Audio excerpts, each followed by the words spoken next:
انا عايزكم تتفرجوا على الفيديو ده الاول لعصام الحضري وبعد كده نعلق عليه.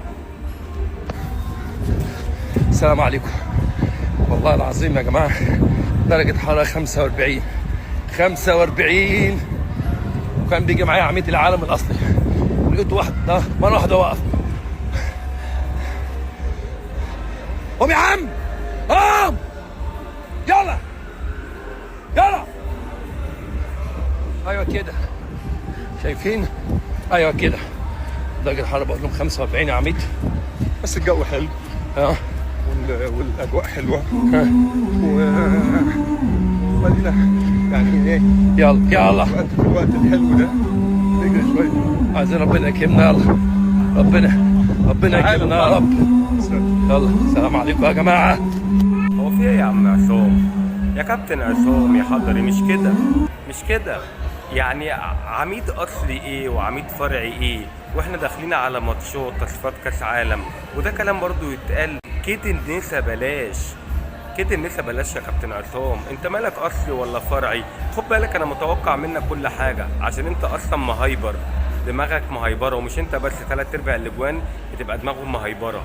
لكن انا اللي استغربته هو رد فعل كابتن احمد حسن، ان ازاي كابتن احمد حسن وافق انه ينزل فيديو زي ده او ينقش النكشه دي، لان هو بالنسبه لي اكبر من كده.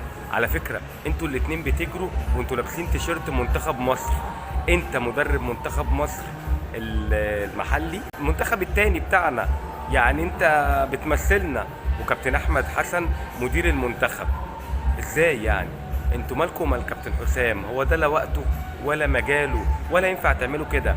النفسيات يا جماعه حتى لو الناس نجوم ونجوم كبيره، النفسيات موجوده في كل حاجه وفي كل حته. كابتن عصام الحضري بينكش كابتن حسام حسن، وكابتن احمد حسن موافق على النكشه دي، مع ان ده مش وقته واحنا داخلين على ماتشات مهمه، ان كان في المنتخب الكبير او ان كان في منتخب مصر التاني وبتيشيرتات المنتخب. يا اخي اختشي على التيشيرت اللي انت لابسه، مش كده؟ ده تيشيرت منتخب بلدك، وترجع بعد كده تقول ان محدش بيشغلك ليه، مع انك شغال وبتنكش زي، مش عايز اقول زي ايه، بس اللي انت بتعمله ده كدنسه. وعلى فكره يا كابتن احمد الحاجات دي ما تطلعش منك، انت راجل محترم ومش بتاع الكلام ده. يا ريت نركز في شغلنا، كل واحد يركز في شغله ويبص في ورقته، علشان خاطر عيب قوي اللي انتوا بتعملوه ده واحنا داخلين على ماتشات مهمه، تصفيات كاس عالم وماتشات منتخب هيلعب في بطوله عرب. عيب، اختشوا، ما يصحش كده على فكره، كده كخ. ها